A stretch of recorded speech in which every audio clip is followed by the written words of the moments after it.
Well, I want to thank the Institute and the organizers for putting this all together. Let me just turn this a little down. My name is Sebastian Schreiber. I'm from UC Davis, and I'm going to talk about invasion growth rates as predictors of coexistence and community assembly.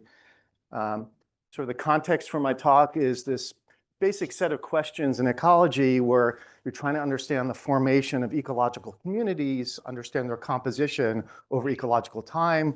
You may have some region, which is barren, maybe intertidal zone, and species start arriving, maybe some barnacles. They're at very low density at first, and if you want to know, are they going to establish, you might be interested in their per capita growth rate.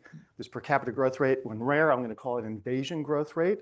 And if it was positive, then maybe the barnacles would reach some carrying capacity, and maybe another species shows up, a mussel in this case.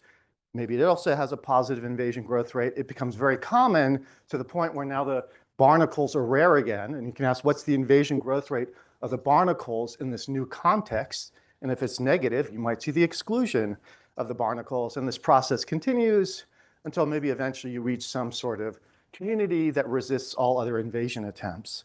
So understanding sort of the consequences of invasions by species at low densities for long-term ecological outcomes is something I've been thinking about for about 25 years. And so I'm going to tell you about some work that's fairly recent related to these questions. And basically in this work over the past 25 years, it's horrifying to think it's been 25 years, but that's how it is. One of my goals is sort of to provide mathematically rigorous frameworks using invasion growth rates that are broadly applicable to many types of biological structures and that ideally are computationally tractable. And then a second goal that's more recent, shouldn't have been more recent, but you know, we mature slowly, at least I do, is to apply some of these methods to empirically parameterized models to hopefully gain some insights about coexistence and community assembly. Now, I'm going to somehow try to weave a path between these two goals, but I'm afraid it's not clear whether this dangerous attempt will succeed or fail. So hopefully I will not be consumed by a mythical beast before the end of the talk. Or perhaps to your enjoyment, I should be consumed by a mythical beast before the end of the talk. So this is the structure of the talk. So the first chunk of it is going to be basically the model types I'm looking at first and methods. I'm going to start with very simple models, these Lotka-Volterra models, because I can define the ideas most easily with those models. And I'll use those models, the Lotka-Volterra models, to show you an application to empirically parameterized models. But then at the end, I'll just mention that all this work does extend to more complex models, and I'll give you a sense of what those additional complexities can be. So let's start with the models and a notion of coexistence for those models. So these are the classical Lotka-Volterra models that you're all probably familiar with, where you're keeping track of the densities xi of a finite number of species n, and the rate of change of the species density is given by its per capita growth rate, Ri, times its density. And here, because it's Lotka-Volterra, the per capita growth rate is a linear function of the densities. The state space here is the non-negative cone of n-dimensional space. So we're prohibiting going to minus land, like in Willy Wonka and the Great Glass Elevator. And these models, despite being quite simple looking, can give rise, even in 3 dimensions, to very complex dynamics like this spiral chaos attractor of Gilpin. So I have to make some assumptions, even with these simple models, and to not incur the wrath of Kenneth Boulding, economic advisor to John F. Kennedy, and not to be called a mad person or perhaps worse, an economist. I'm going to assume we have models that are dissipative. There's simple algebraic criteria to check for that in Lotka-Volterra models, like the B matrix conditions for those in the know. And I'm also going to assume, unlike one of the models that was discussed yesterday, that there's a finite number of equilibria, so I'm not allowing for neutral type dynamics along the continuum of equilibria. And luckily, both of these assumptions are mostly met for the models I'll talk about later. Now, anytime you want to ask a question about any biological concept, you have to codify it some way mathematically to say, yes, this does satisfy that concept or not.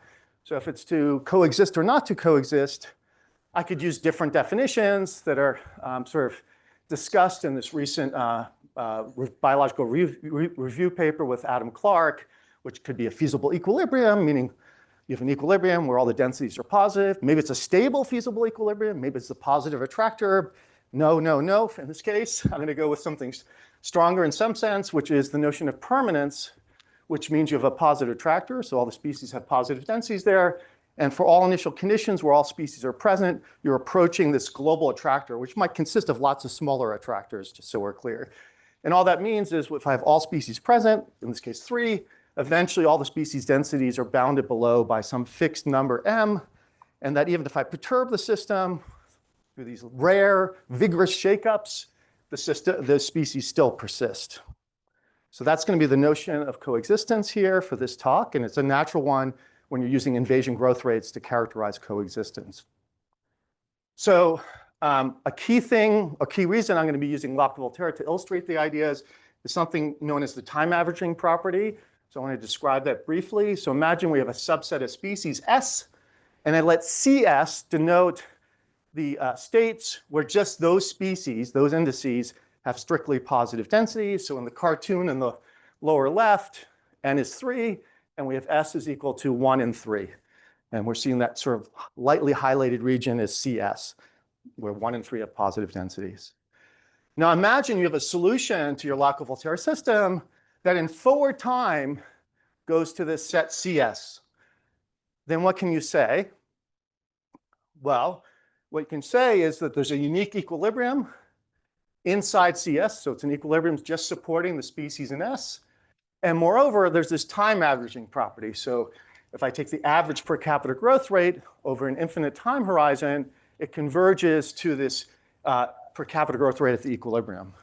And this property, this time averaging property that was first discovered by Volterra in the 1920s, but more extended by Hofbauer and others, is the key reason that the analysis goes so easily for Lotka-Volterra systems.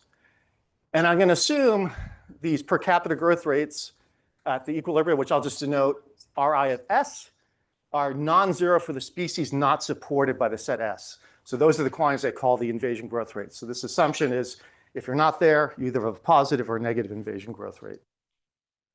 Okay, so that's Lotka-Volterra models, notion of permanence, time averaging property. Now I'm ready to get into results that I did with Joseph Hofbauer. So a key thing, if we want to understand the impacts of invasions by small densities of a species or species, it doesn't have to be a single species, on the long-term ecological dynamics, is to understand when do you have trajectories that start at one set of species, in this case 1 and 2, and that end at a different set of species, in this case 1 and 3. Okay? And it turns out whenever you have a trajectory like this, it has to satisfy something in terms of the invasion growth rates.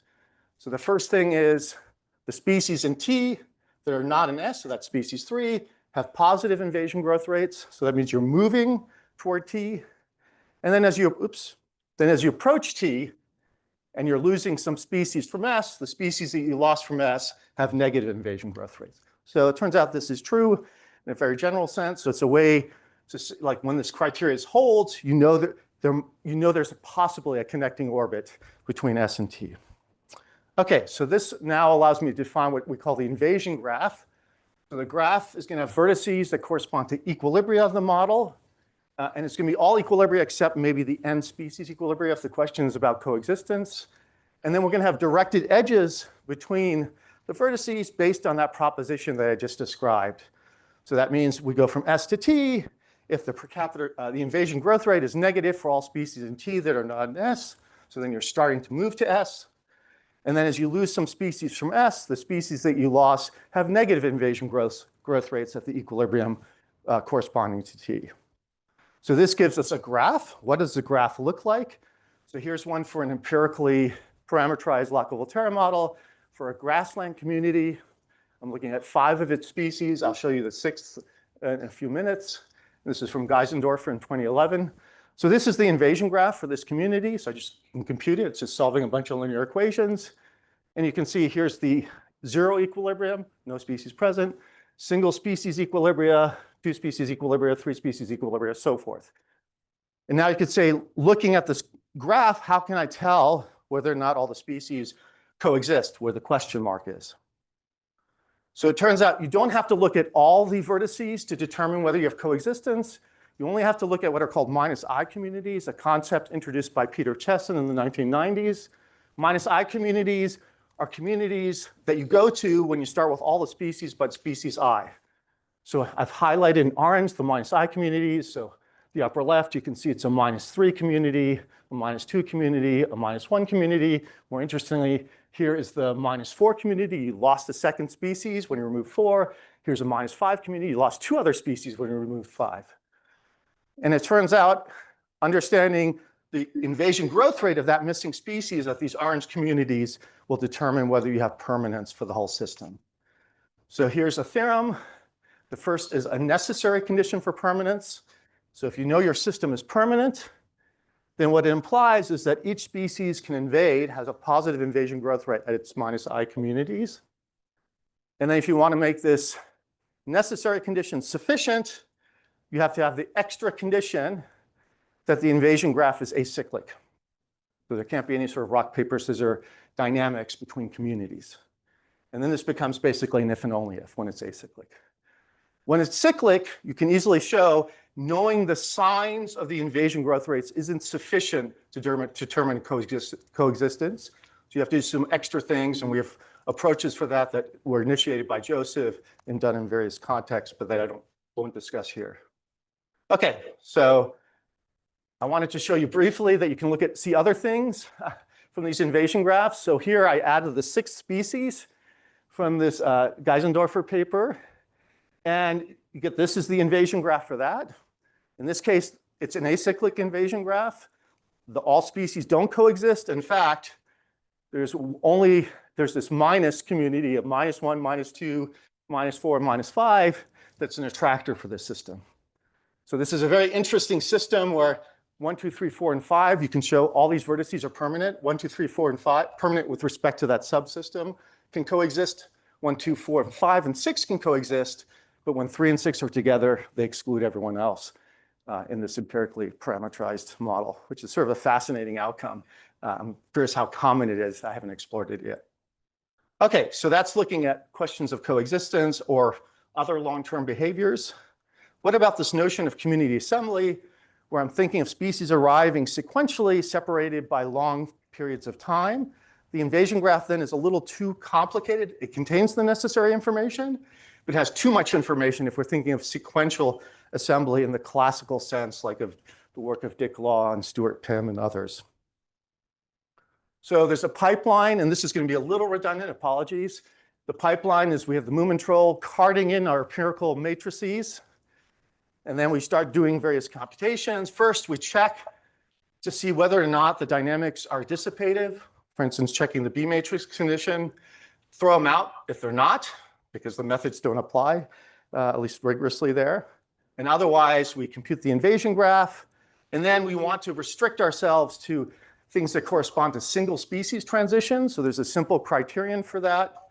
And then we prune the remaining edges away so that now this is the invasion graph restricted to single species transitions. And then since I'm interested in communities that can assemble from the empty set, I also remove vertices that correspond to sort of Garden of Eden communities. And once you do that, you get a graph. You can color it a certain way.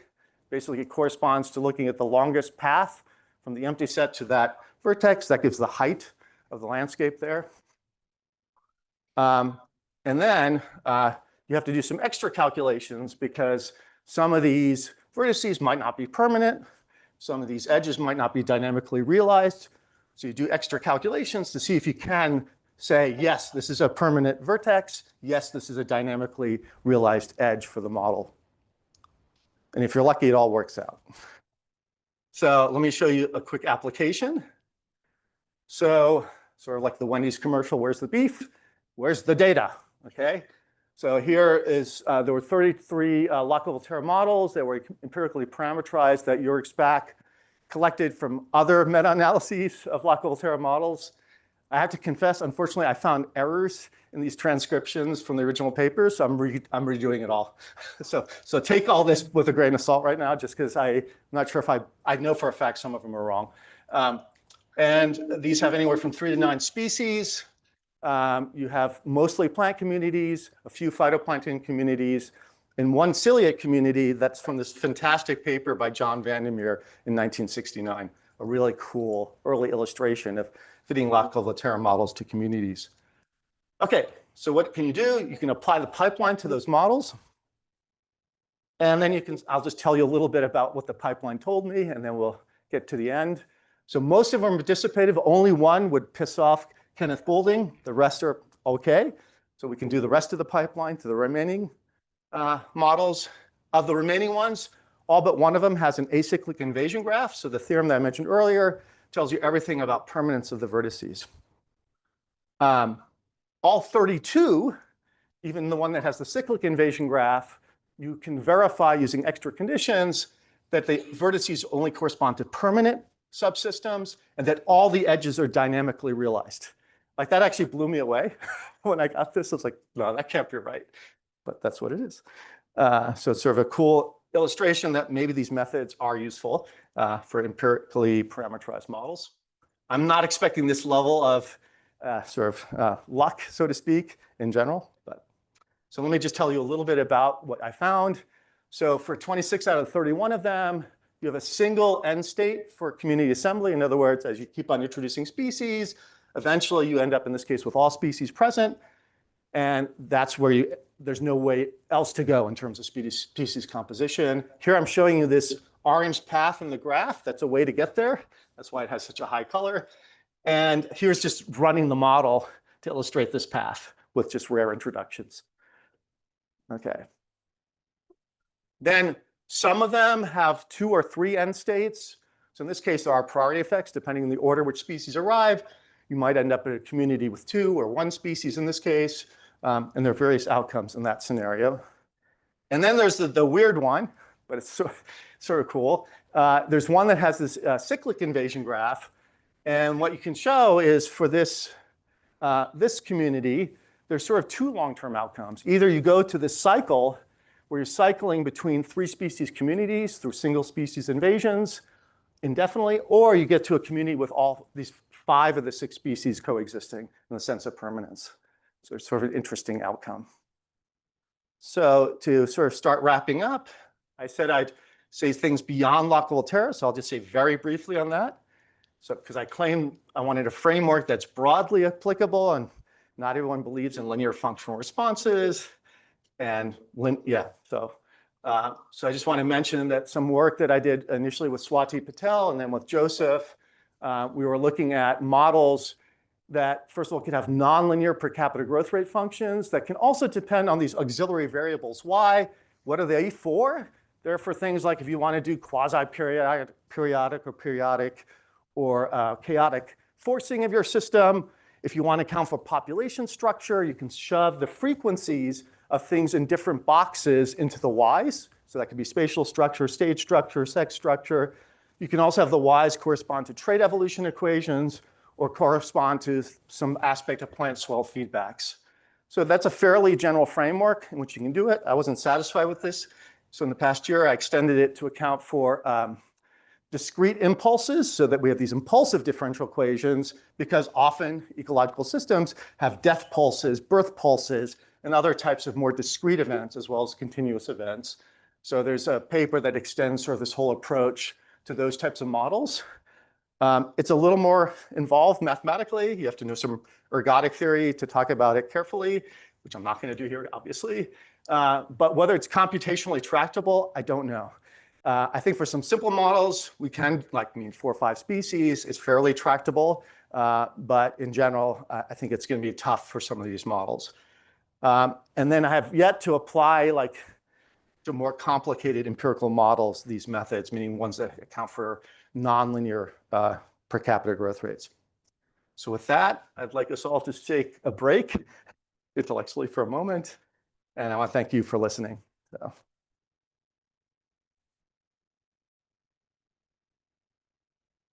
We have time for a question while the next speaker comes up. Yeah.